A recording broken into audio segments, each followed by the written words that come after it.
दरभंगा में मौजूद हैं हमारे साथ साधना भारती हैं, जिन्होंने अभी 70वीं बीपीएससी पास किया है। आपको बता दें कि श्रम परिवर्तन पदाधिकारी हैं दरभंगा के हाया घाट में, और उसके बाद इतने व्यस्तता के बाद इन्होंने खासकर कड़ी मेहनत के साथ कहीं ना कहीं 70वीं बीपीएससी पास किया है, और अब इन्होंने दरभंगा का मान बढ़ाया है और पूरे श्रम परिवर्तन विभाग का जो है इन्होंने मान बढ़ाया है। सबसे पहले इनसे जानेंगे साधना भारती से कि आखिरकार जो तैयारी हुआ, जो आपने खासकर ये पास किया 70 बीपीएससी, इसके लिए क्या क्या करना पड़ा? इसके लिए अलग से थोड़ा टाइम निकालना पड़ता है।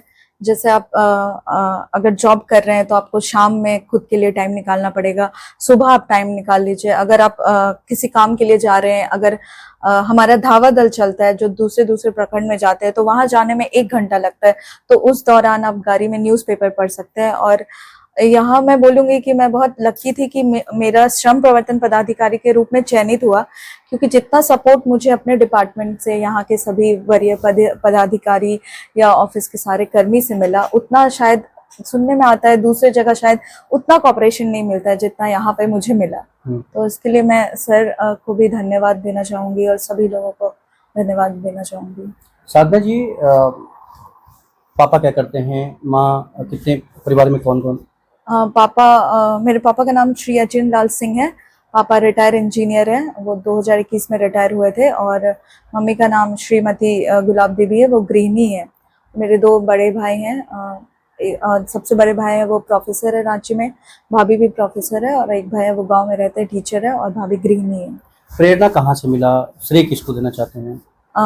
श्रेय तो बहुत सारे लोग हैं। एक जो इंडिविजुअल टॉप करता है उसको कवर किया जाता है, लेकिन उसके पीछे बहुत लोगों का एफर्ट होता है। जैसे घर में मम्मी पापा, ऑफिस में यहाँ बहुत ज्यादा वर्कलोड होता था, तो सारे लोग सपोर्ट करते थे। इंटरव्यू के टाइम सर मुझे गाइड कर रहे हैं, लेबर लॉज बता रहे हैं, सारे मेरे जो कलीग्स हैं वो लेबर लॉ बता रहे हैं, या कैसे बात करना है, क्या करना है। और प्रेरणा की जहां तक बात हुई तो मैं बोकारो में पली बड़ी हूँ, और झारखंड उस समय में बहुत ही नक्सलाइट प्रोन एरिया था, तो हमेशा कभी ना कभी नक्सली आके अटैक वगैरह करते थे आसपास में। तो उस समय से मेरा मन था कि मैं डीएसपी बनूं, तो इसीलिए मैं सिविल सेवा की लाइन में आई। कहीं ना कहीं इसमें बहुत ज़्यादा चुनौती भी होगा, तो पढ़ाई की बात अगर करें तो किस समय निकालते थे इसके लिए, और क्या? समय तो आपको निकालना ही पड़ेगा किसी तरह। जैसे ऑफिस की टाइम है 5 बजे तक, 6 बजे तक आप घर आ सकते हैं। उसके बाद 6 से आप कोशिश करिए कि 6 से 10 आप पढ़ाई करें। सुबह में आप जल्दी उठ करके 4 या 5 बजे उठ करके आप, अगर आपको 10 बजे ऑफिस आना है तो 9 बजे तो आपको घर से निकलना पड़ेगा। उससे पहले आप 2-3 घंटा वहां पढ़ सकते हैं। बीच में अगर काम करते करते अगर फुर्सत मिली तो आप आजकल सब कुछ डिजिटली अवेलेबल है, तो आप उसको पढ़ सकते हैं। तो इस तरह से कर सकते हैं जो वर्किंग है वो। सेल्फ स्टडी आपने किया है, तो उस दौरान किस प्लेटफॉर्म का सहारा लिए, या फिर सोशल मीडिया काफ़ी अभी ज़्यादा एक्टिव हैं लोग, उसमें परेशानी भी बहुत बढ़ता है, उसको लेकर क्या कहना चाहते हैं? मैंने ऐप का यूज़ किया था, टेलीग्राम ऐप का और यूट्यूब का। वहाँ पे टेलीग्राम पे बहुत सारे फ्री मटेरियल्स अवेलेबल होते हैं, कोचिंग वाले डालते हैं, और यूट्यूब पे भी बहुत सारे फ्री मटेरियल है, तो बिना आप पैसा खर्च किए वहाँ से तैयारी कर सकते हैं। और दूसरा जो social media, other social media होते हैं जैसे इंस्टाग्राम, फेसबुक, तो वो मैं बोलूँगी कि कम यूज़ करें। उससे आप अननेसेसरी अपने आप को दूसरे से कंपेयर करते हैं, या कभी किसी ने आपको कुछ बोल दिया, ऐसा होता है बहुत दिन से आप तैयारी करते रहते हैं, लोग टॉन्ट करते हैं, तो वो आपके माइंड में बहुत दिन तक चलता है और आप डिस्ट्रैक्ट हो जाते हैं। तो आउटसाइड नॉइज से आप जितना कट ऑफ रहेंगे उतना अच्छा रहेगा। अभी आपको कौन सा मिलने वाला है? मुझे राजकर सहायक आयुक्त का पद मिला है, बिहार वित्त सेवा। कैसे वहाँ जाकर काम करेंगे, किस तरह? मैं मतलब यहाँ से जो भी सीखी हूँ कि आप रूल के अकॉर्डिंग काम करें। अगर आप सही से काम कर रहे हैं तो किसी के दबाव में नहीं आए, किसी से डरे नहीं, तो यही। और ट्रांसपेरेंसी, फेयर मैनर में।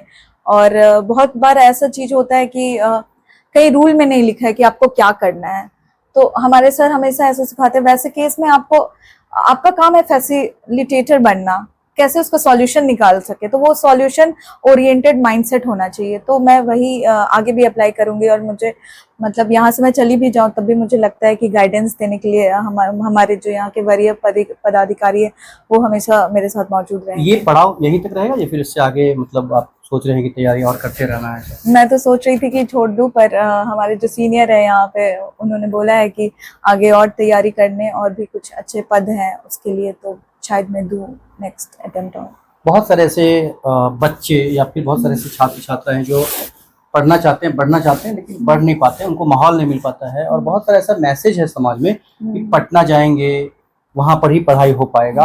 अभी बहुत सारे जो अभी 17वीं बीपीएससी में पास किए हैं उन्होंने सेल्फ स्टडी करके ही पास किया है, उसको लेकर क्या कहना चाहती हैं? पहले ऐसा था जब बिफोर कोविड कि मटेरियल उतना अवेलेबल नहीं होते थे सभी जगह, लेकिन कोविड में सब कुछ शट डाउन होने के बाद मटेरियल का डिस्पर्शन हो गया, सारा सोशल मीडिया पे सब कुछ आ गया, यूट्यूब पे बहुत कुछ आ गया। तो अभी आपके जरूरी नहीं है कि आप पटना ही जाए, आप कहीं से भी पढ़ सकते हैं। आपका वो माइंडसेट होना चाहिए। बहुत लोग निगेटिव माइंड के होते हैं, अरे ये इस बार तो इतनी कम सीट आई, मेरा तो होगा ही नहीं। अरे आपको तो एक ही सीट लेना है। तो और भी होते हैं, अरे ये हो रहा है, धांधली हो रही है, वो हो रही है, इसके तरफ ज्यादा लोग सोचने लगते हैं पढ़ाई छोड़ के। वो सब नहीं करना। अगर आपको आप फोकस कीजिए पूरा पढ़ाई पे, बाद में जो होगा वो तो होगा ही। तो मेरा ये मानना है कि डिस्ट्रैक्ट नहीं होना है, बहुत ग्रुपिज्म नहीं करना है, बहुत ग्रुप में बैठ के ये सब करने से फिर पढ़ाई में डिस्टरबेंस होता है। परिवार में कैसा माहौल है और खासकर ऑफिस में कैसा माहौल है इसको लेकर? बहुत खुशी का माहौल है, यहाँ पे भी सब बहुत खुश हैं। आज छोटी सी सेलिब्रेशन भी है ऑफिस में हमारे वरीय पदाधिकारी और सभी के द्वारा, और खुश हैं सभी। ये साधना कुमारी हैं जो अभी साधना भारती हैं जो बता रही थी अपने बारे में कि इन्होंने कैसे तैयारी किया, इस प्लेटफॉर्म का सहारा लिया। और सबसे बड़ी बात है कि ऐसे इंटरव्यू से, ऐसे खबरों से जो है और समाज के जो बच्चे हैं जो टूट गए होते हैं, जिनको लगता है कि अब इससे आगे नहीं बढ़ पाएंगे, उनको ऐसे इंटरव्यू को देखना चाहिए, इनके बातों को सुनना चाहिए, और जिससे कि वो भी आगे मतलब कहीं ना कहीं पढ़ाई कर पाएंगे। और क्या संदेश देना चाहते हैं कुछ? और मैं यही बोलूंगी कि निराश नहीं हो। मतलब मैं यूपीएससी का तैयारी, मतलब 4 अटेम्प्ट में मेरा प्री क्लियर नहीं हुआ था, उसके बाद क्लियर हुआ, मेंस दिया। इतने दिनों में मुझे लोग बहुत टॉन्ट करते थे, बोलते थे, मम्मी पापा को बोलते थे नहीं होगा, क्या कर रही हो। पर मेरा ये था कि मुझे करना है और कभी ना कभी तो होगा ही। तो लोग बहुत बार बाहर से आके आपका कॉन्फिडेंस तोड़ने की कोशिश करते हैं, वो नहीं सुनना है। आपका एक बार जब नॉलेज एक्यूमुलेट हो जाता है तो आपका लगातार एग्जाम निकलता है। जैसे मेरा 67 हुआ, 69 हुआ, यूपीएससी का मेंस हुआ, ये 70वीं हुआ, और मेरे साथ भी जो चयनित हुई हैं स्मृति, उनका भी लगातार एग्जाम निकल रहा है। तो एक बार आपको भले ही बेस प्रिपेयर करने में टाइम लगे, उसके बाद एग्जाम निकलेगा ही। तो कोई कुछ भी बोलता है, आपको उस पर ध्यान नहीं देना है, आपको अपना काम करना है। बहुत शुभकामना आपको। Thank you so much. तो ये साधना थी, देखते रहिए जगजीत के साथ।